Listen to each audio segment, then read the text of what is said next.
acuerdo. Pues tengo que decir, ¿verdad?, que estoy hablando con el hermano, con el tío Juan, y después de dar, ¿verdad?, teología propia, que dimos 4 clases, Dios ponía carga en mi corazón y vamos a hablar de la cristología, ¿de acuerdo? La doctrina de Cristo. Ahora, vamos a hacerlo despacito porque no tenemos prisa, ¿eh? Vamos a entrar poquito a poco, dando información que se pueda retener y no siendo muy extensivo en el tiempo, sino usando el tiempo que tenga que necesitar, pero sin prisas, porque creo que en la teología propia, ¿verdad?, pues por hacerlo, ¿verdad?, un poquito, como digamos, más completo, pues lo hice con un poquito de prisa y no hay que tener prisa, hay que pararse en los puntos y dejarlos matizados, ¿de acuerdo? Dicho esto, la cristología hay que pararse en los puntos y dejarlos matizados, ¿de acuerdo? Dicho esto, la cristología es la parte de la teología sistemática, de acuerdo, encargada del estudio de la persona, de los ministerios, de la obra, de la muerte, de la resurrección de Jesucristo, ¿de acuerdo? Es la piedra angular de nuestra relación personal con Dios. Desde Génesis hasta el Apocalipsis, todo está apuntando y centrando en Cristo, ¿de acuerdo? Tengo que decir que la palabra cristología proviene de 2 vocablos griegos. Cristo significa ungido y o Mesías, y logía, que significa estudio, tratado, escuela, ¿vale? La cristología, como la doctrina de la Trinidad, es imposible entenderla al 100% con nuestra mente limitada. Pero como es bíblica, entonces la recibimos, la aceptamos y la creemos por la fe.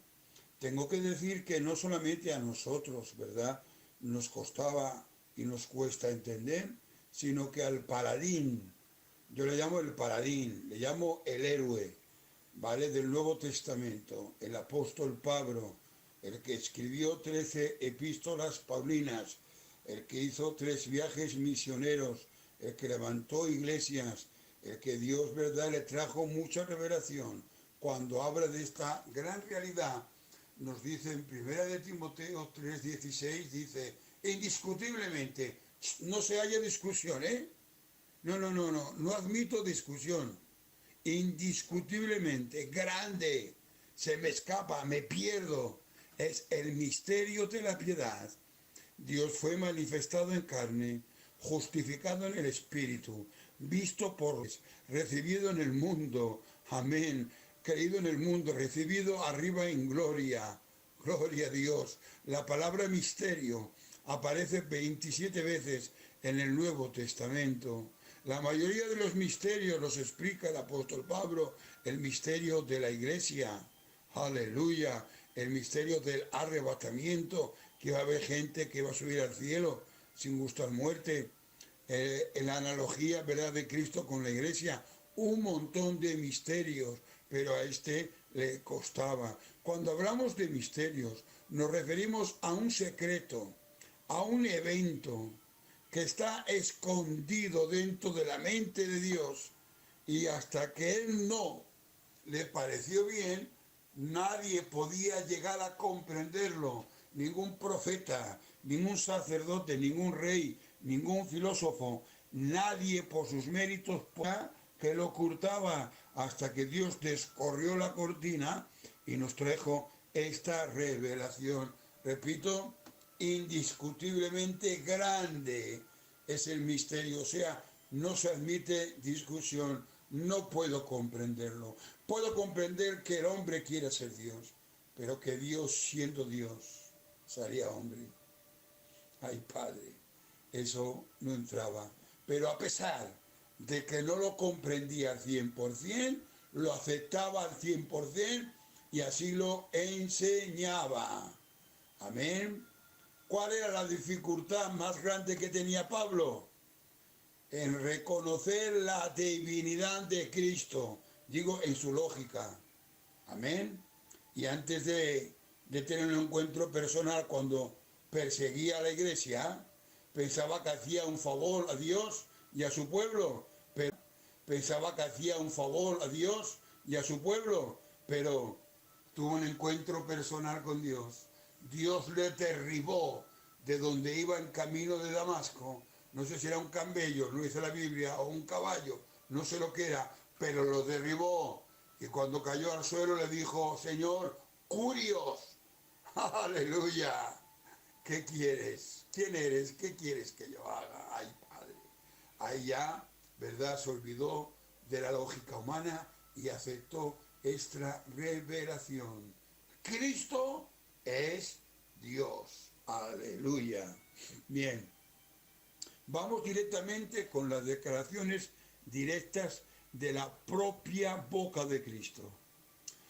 Nos dice en Juan 17, capítulo 17, verso 5, cuando Cristo hace esta oración, dice, ahora pues Padre, contigo, para que yo esté contigo con aquella gloria que tuve contigo antes de que el mundo fuese, es decir, antes de que todo lo creado, el universo, el espacio, el cielo angelical, todo lo que venga a la mente del ser humano, antes ya estaba Cristo con el Padre, porque Cristo es Dios.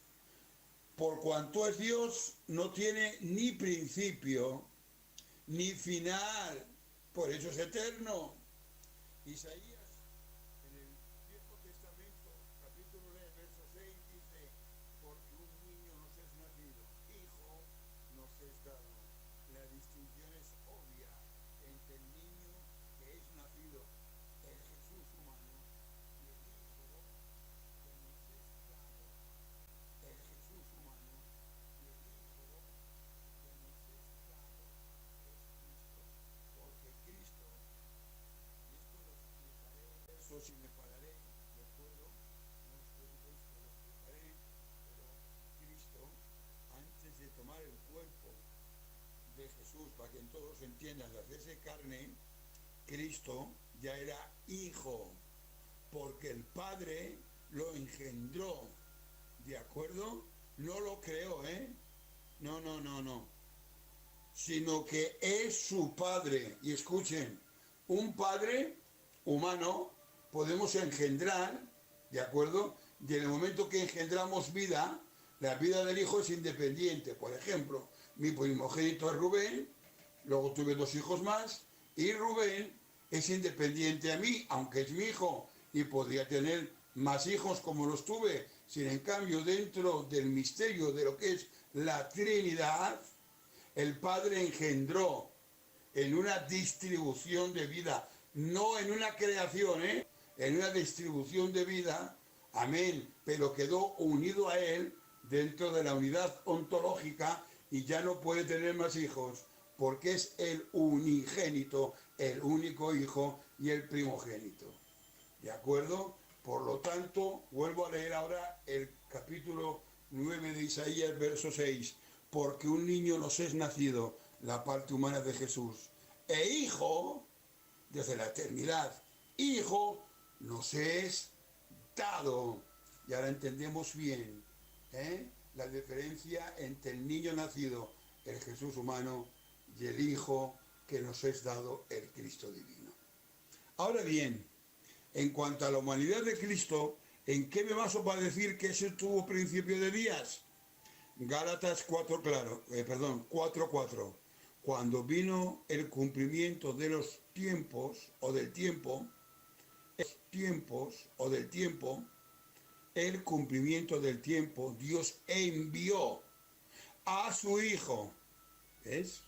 Ya era su hijo, el nacido de mujer, ay Padre, bajo la ley, nacido de mujer, o sea, en el Viejo Testamento, la parte humana de Jesucristo no existía porque aún no había nacido la parte humana que es Jesús. ¿De acuerdo? Creo que está bien explicado.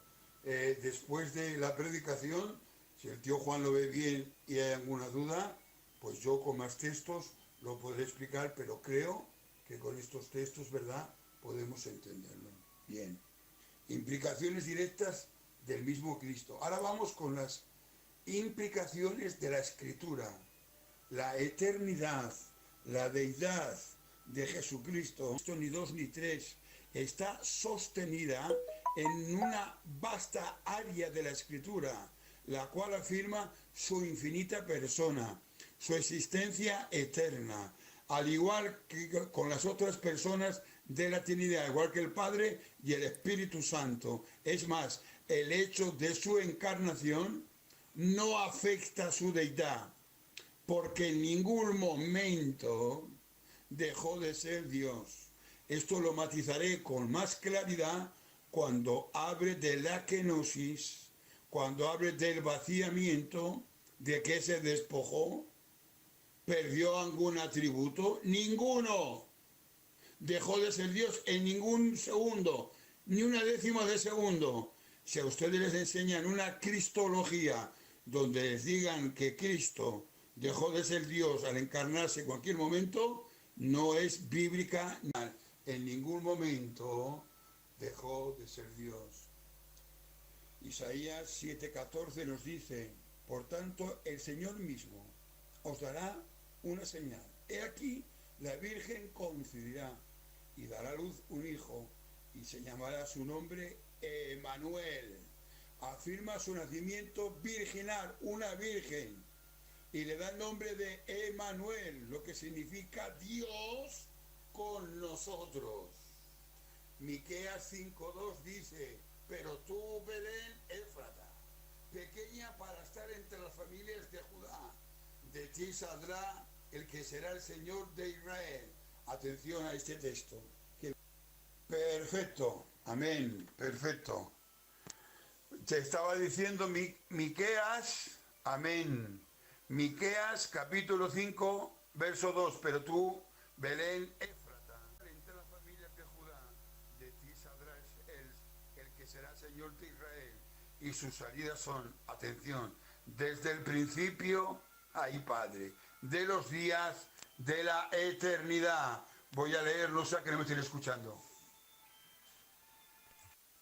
Tío Juan, escúcheme, si en cualquier momento que usted me ha dado paso o me ha cortado, espera usted 10 segundos y ve que no entro, llámeme, no sea que esta aplicación esté predicando yo, ¿de acuerdo?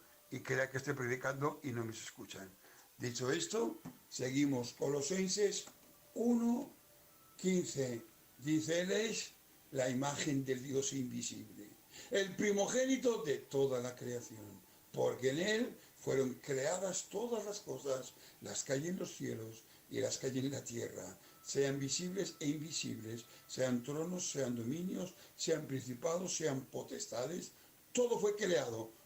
Y Él es antes de todas las cosas, y todas las cosas en Él subsisten, donde se declara que Jesucristo es antes de toda creación, de todas. El Creador mismo, la imagen exacta del Dios invisible, o sea, el agente creador, que desde el principio es el Verbo. Y aquí está implícita la Trinidad ontológica, el Padre, el Hijo y el Espíritu Santo. Un Dios, amén, trino. Un Dios que se manifiesta en tres personas. Aleluya.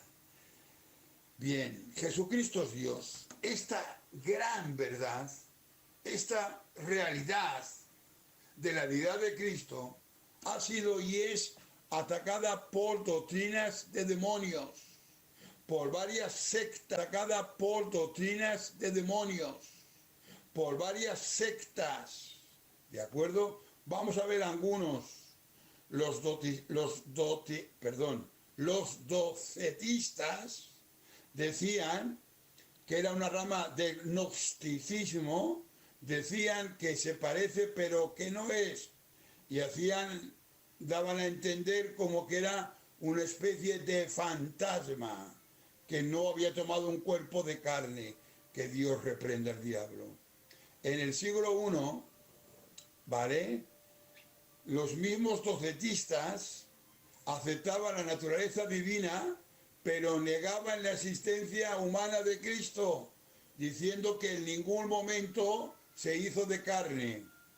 Los ebionitas en el siglo segundo aceptaron la naturaleza humana, pero negaban la divina, en base a que ellos decían que Jesús era hijo natural de José y María, que no había intervenido el Espíritu Santo. Que el Señor reprenda al diablo. Los arrianos de Arrio en el siglo IV negaban la divinidad, y esto era un insulto porque decían que Jesús no podía ser igual al Padre, era una subcreación, un semidios. Menos mal que fue refutado por el Concilio de Nicea.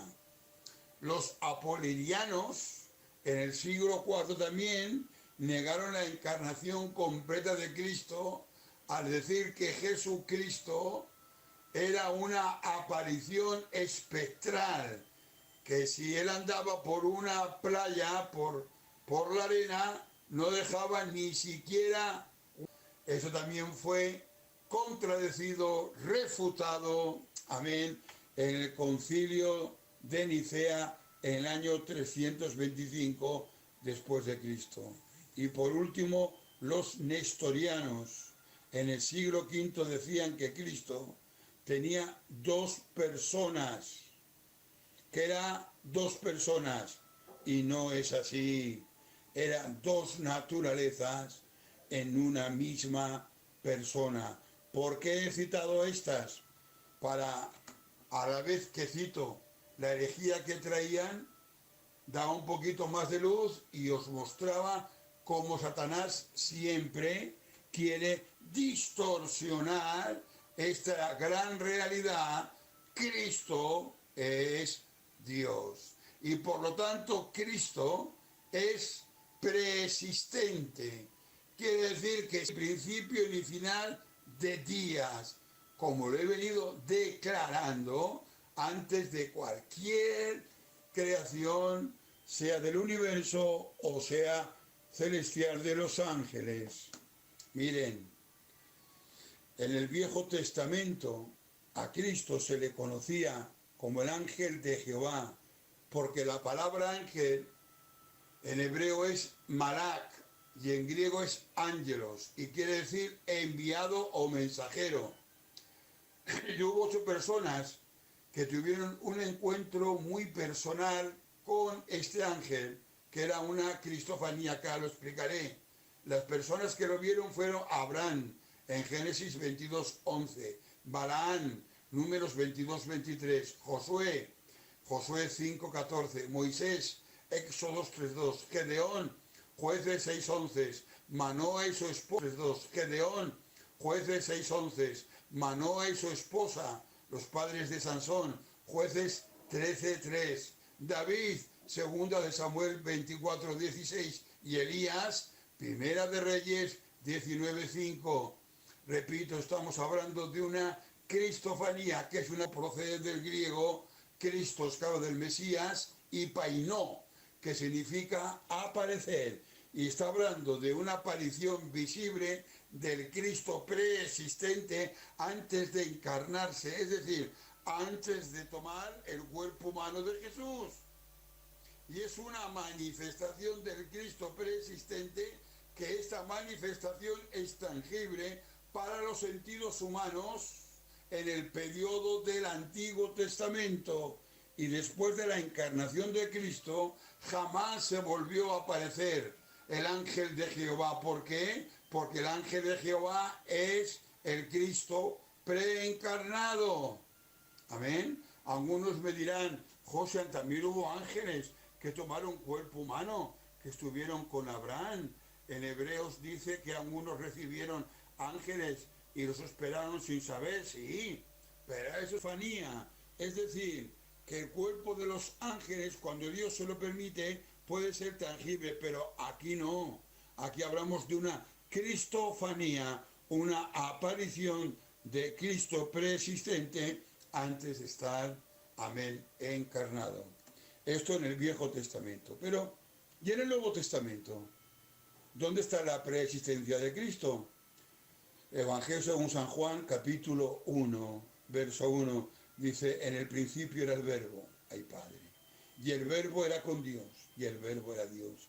¿En qué principio? En todos los principios. En la eternidad por atributo incomunicable, ni principio ni final de días. El verbo Cristo se hallaba cara a cara, mirándose con el Padre. Dice, y ese verbo era Dios. Juan, capítulo 1, donde estamos, pero ahora el 14. Dios. Juan, capítulo 1, donde estamos, pero ahora el 14. Y aquel verbo fue hecho carne. Ay, Padre. Y habitó entre nosotros. Y vimos su gloria como el unigénito del Padre, lleno de gracia y de verdad. Y aquel verbo fue hecho carne, se tabernaculizó. Es decir, hizo su morada con nosotros. Ay, Padre, habitó entre nosotros y vimos su gloria. ¿Cuándo vieron su gloria? En el monte de la transfiguración. El Padre, como el unigénito del Padre, lleno de gracia y de verdad. Tengo que aclarar que primogénito de Dios, vamos a ver, primogénito de Dios no habla del primogénito de toda la creación. ¿Y saben por qué? El primogénito de toda la creación. ¿Y saben por qué? Porque todo lo creado fue hecho por Él. Y sin Él nada había sido hecho. Ahora vamos con la palabra unigénito. Unigénito en griego es monogenes.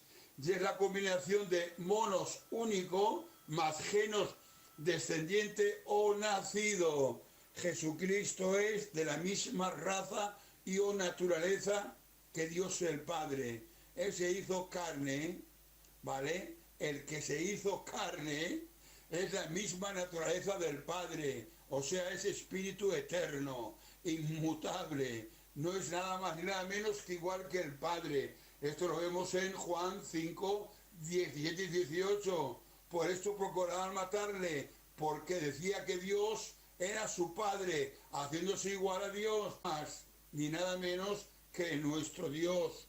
Dios hecho carne en la segunda persona de la Trinidad. Juan 8:58, Jesús les dijo, de cierto os digo, antes de que Abraham fuese, yo soy. Ay, Padre. ¿Sabe que hay mucha gente que no entiende? Esto es como una hipérbole, como una alteración del texto, porque fíjense, dice, antes de que Abraham fuese, yo soy. Había tenido que decir yo soy antes de Abraham, pero lo nombra a él y dice, antes de que Abraham fuese, yo soy. Es decir, antes de nacer, Abraham yo ya estaba. Durante Abraham estaba creciendo, envejeciendo, yo estaba. Cuando él murió, yo estaba y sigo estando porque soy eterno. Juan 16:28, salido al mundo, otra vez dejo el mundo y voy al Padre. Atención a este detalle. Es el mismo Padre quien revela la preexistencia, quien revela la deidad de Cristo. Mateo 16, del 13 al 17, cuando dicen, Cristo, ¿quién hizo los hombres que soy? Y vosotros, ¿quién decís? Cuando Pedro le dice, tú eres el Cristo, el Hijo del Dios viviente, ¿qué le dice Cristo? Feliz, bienaventurado eres, Pedro, hijo de Jonás, porque no te lo reveló ni carne ni sangre, aleluya, sino mi Padre que está en los cielos. Amén. Se puede ver que Cristo es Dios por los nombres que la Biblia le adjudica y sugieren, y no solamente sugieren, sino que afirman que Dios, que Cristo es Dios. Le llaman la piedra angular, Efesios 2:20, el primogénito de toda creación, Colosenses 1:15, la cabeza de la iglesia, Efesios 1:22, ay Padre, el juez, Salmos 16:10, ay Padre, el Rey de Reyes y Señor de Señores, Apocalipsis 19:16, la luz del mundo, Juan 8:12, el Príncipe de Paz, Isaías 9:6, el Hijo de Dios, Juan 1:49, el Hijo del Hombre, Juan 5:27, el Verbo, Juan 1:1, el Alfa y el Omega, el principio y el fin. Ay Padre, Apocalipsis 1:8, Jesús mismo declara, ¿verdad?, que Él es el principio y el fin de todas las cosas, una referencia que solo le pertenecía al Dios verdadero, al Dios que es eterno, al Dios verdadero, al Dios que es eterno, al Emmanuel, a Dios con nosotros. Yo soy, dice Juan 8:58, en relación con Éxodos 3:15, Señor de todos, Hechos 10:36, Dios verdadero, primera de Juan 5:20, el autor y el consumador de la fe. Hebreos capítulo 12, verso 2, aleluya. Voy, ¿verdad?, diciendo y citándolo, no los leo, pero esto se queda grabado y ustedes mismos los pueden comprobar, ¿de acuerdo? Bien, si Cristo es Dios, Josian, tiene que tener todos los atributos de Dios, y claro que los tiene. Miren, dice Juan 1:4, que en Él estaba la vida, y la vida era la luz de los hombres. Dice, ¿verdad?, que tiene existencia en sí mismo. Juan capítulo 5, verso 26, como el Padre tiene vida en sí mismo, el Hijo igual. Inmutabilidad. Hebreos 13:8, Jesucristo es el mismo ayer, hoy y por los siglos de los siglos. Verdad. Juan 14:6, amor. Primera de Juan 3:16, santidad. Aleluya. Hebreos 7:26, santo, inocente y sin mancha. Eternidad, es ante todas las cosas. Colosenses 1:17. Omnipresencia, Mateo 18:20, yo estaré con vosotros todos los días hasta el fin del mundo. Omnisciencia, Colosenses 2:3, que Él tiene todo el conocimiento. Y omnipotencia, ay Padre. Apocalipsis, omnipotencia, ay Padre. Apocalipsis 1:8, yo soy el Todopoderoso. Más textos, escuchen, dice que Él, siendo el resplandor de su gloria, la imagen misma de su sustancia, dice que en Él, Jesús, habitó corporalmente toda la plenitud de la deidad. Colosenses 2:9, Cristo, siendo en forma de Dios, no escatimó ser igual a Dios como cosa que aferrarse, sino que se despojó a sí mismo. Filipenses 2:6-7. Vale, José Antonio, has hablado de los atributos, de nombres, pero ¿y las obras que demuestran que Cristo es Dios? Mateo capítulo 9, verso 4, dice, conociendo Jesús los pensamientos de ellos, dijo, ¿por qué pensáis mal en vuestros corazones? ¿Por qué? ¿Qué es más fácil decir? ¿Los pecados te son perdonados? O decir, levántate y anda. Pues para que sepáis que el Hijo del Hombre tiene potestad en la tierra para perdonar pecados, dijo al paralítico, levántate, toma tu cama y vete a tu casa. Y entonces él se levantó y se fue a su casa. Perdonó pecados, hizo un milagro, sabía lo que había en los corazones. Ay, Padre. Los demonios le obedecían. Ay, Señor. Lucas 11:14. Demostró su divinidad al resucitar. Juan 10:18. Nadie me quita mi vida, yo mismo la pongo. Tengo poder para ponerla y tengo poder para volverla a tomar. Y habla de su propia vida. Vale, José Antonio, nombres, atributos. Él tenía que recibir la adoración, porque adorar solamente se rinde culto a Dios. Aleluya. Demuéstrame, Josian, cómo Cristo fue adorado. Pues miren, los primeros que adoraron al Mesías no fueron los hebreos. Josian, demuéstramelo con la Biblia. Fueron los reyes que vinieron de Oriente, que trajeron oro, mirra e incienso. vinieron a adorar. Ay, Padre, escuchen, solamente siendo Dios puede recibir la adoración. ¿Saben por qué la recibía? Porque Él era la segunda persona de la Trinidad. Ay, Padre. Los reyes fijaron sus ojos en el niño, se postraron y adoraron. Mateo capítulo 2, 11. Su entrada triunfal en Jerusalén. Su entrada triunfal en Jerusalén. Tomaron ramas de palmera y salieron a recibirle. Sana, bendito el que viene en el nombre del Señor, el Rey de Israel. La palabra sana es una, ay Padre, súplica por la salvación. Es una expresión de adoración. Jesús, aleluya, sorprendió a sus discípulos caminando sobre las aguas.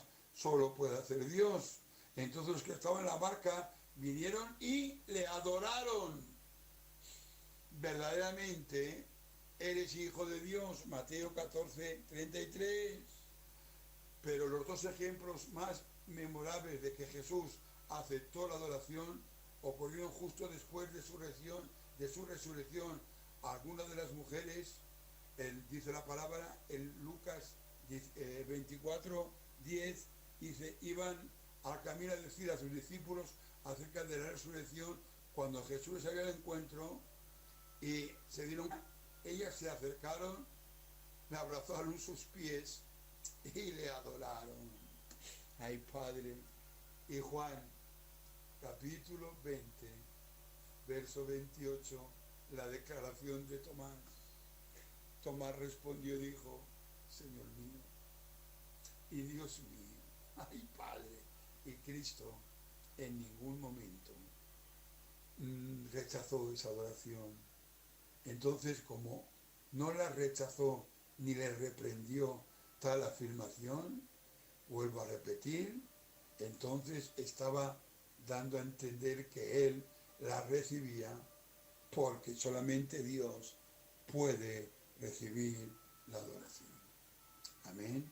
He querido empezar muy sencillo y en la primera clase os he demostrado la deidad de Cristo, que Cristo es Dios. Para eso la preexistencia en el Antiguo y en el Nuevo Testamento. B, los nombres. C, los atributos. D, las obras como Dios. Y E, la adoración al Hijo que es Dios. ¿De acuerdo? Para la semana que viene, no, para la otra, seguiremos con la Cristología. Gracias por su tiempo, gracias por su atención. Espero que hayan